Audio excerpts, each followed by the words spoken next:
Assalamualaikum warahmatullahi wabarakatuh. Welcome back to my channel.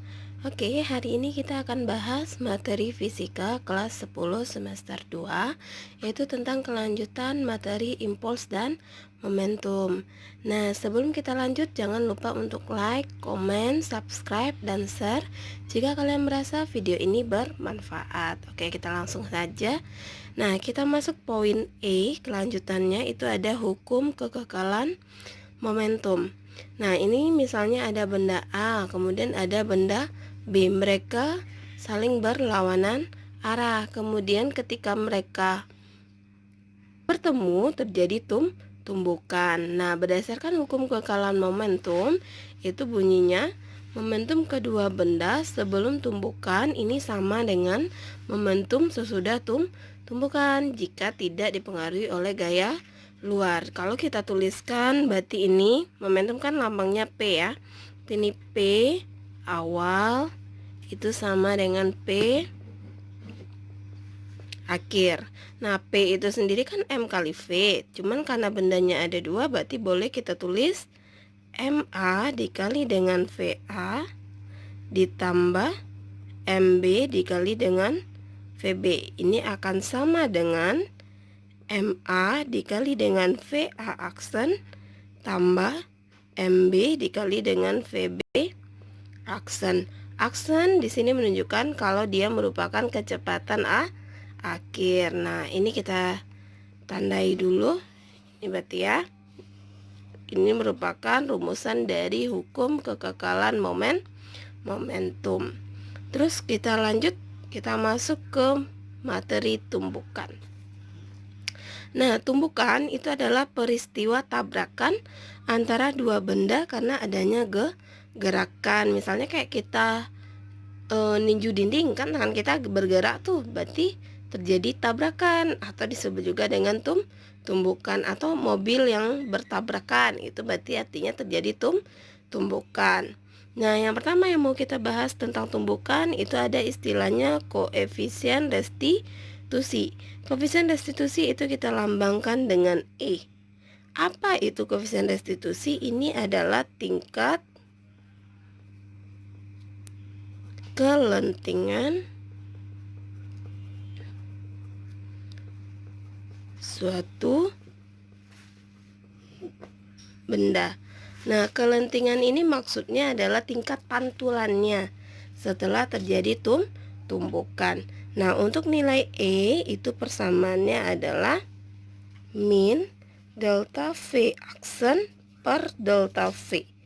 Kalau kita uraikan, ini berarti min delta itu seperti biasa ya, yang akhir dikurang dengan yang awal. Ini per V2 kurang V1.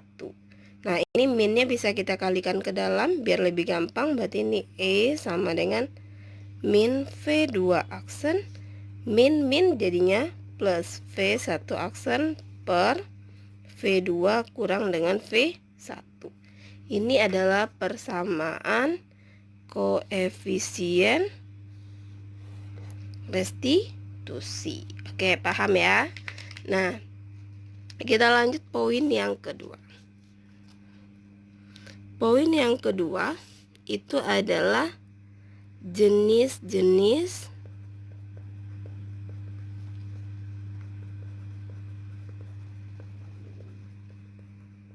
tumbukan. Nah, jenis-jenis tumbukan itu kita bagi dia jadi 3.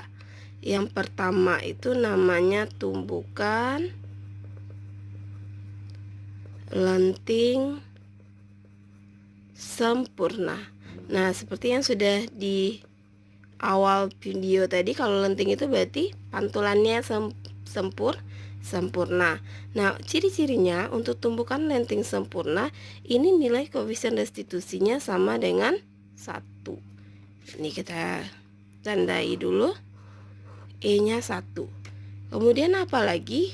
Ini kalau E-nya 1, kita ganti ke persamaan awal tadi, maka ini menjadi 1 sama dengan min V2 aksen tambah V1 aksen per V2 kurang V1. Ini kali silang jadinya V2 kurang V1 sama dengan min V2 aksen tambah V1 aksen. Oke, kita tandai.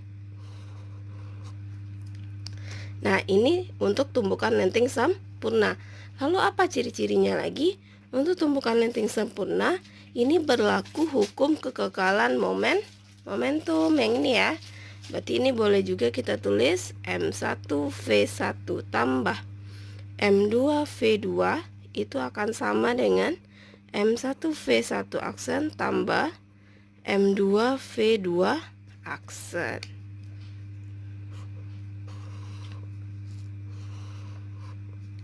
Oke, sampai sini paham kan? Nah, kita lanjut. Yang kedua itu adalah tumbukan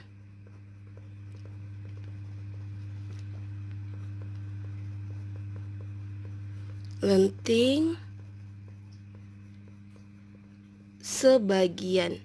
Nah, ciri-cirinya apa? Ini nilai E-nya itu kecil dari 1 tapi besar dari 0. Berarti E-nya ini nilainya di antara 0 dan 1, misalnya 0,3, 0,4 gitu ya. Nah, ini rumusan yang ini nggak berlaku ya. Kenapa nggak berlaku? Ini tadi penurunan dari rumusan tumbukan lenting sempurna karena E-nya 1. Tapi untuk yang di atas ini sama. Samanya maksudnya adalah dengan yang rumusan awal atau dasarnya. Terus lanjut, untuk lenting sebagian ini juga berlaku hukum kekekalan momentum. Berarti ini kita tulis M1V1 tambah M2V2 ini akan sama dengan M1V1 aksen tambah M2V2 aksen. Oke, kita tandai. Nah, paham ya yang kedua. Terus kita lanjut yang ketiga. Yang ketiga itu adalah tumbukan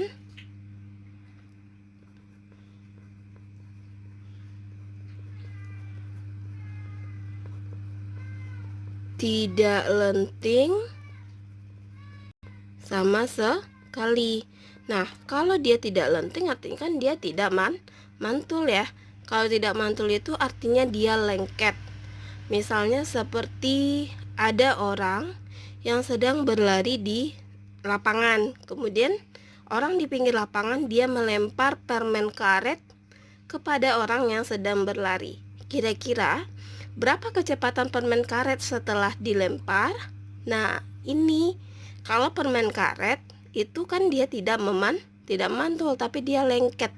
Atau kata kuncinya sering di soal itu adalah menjadi satu.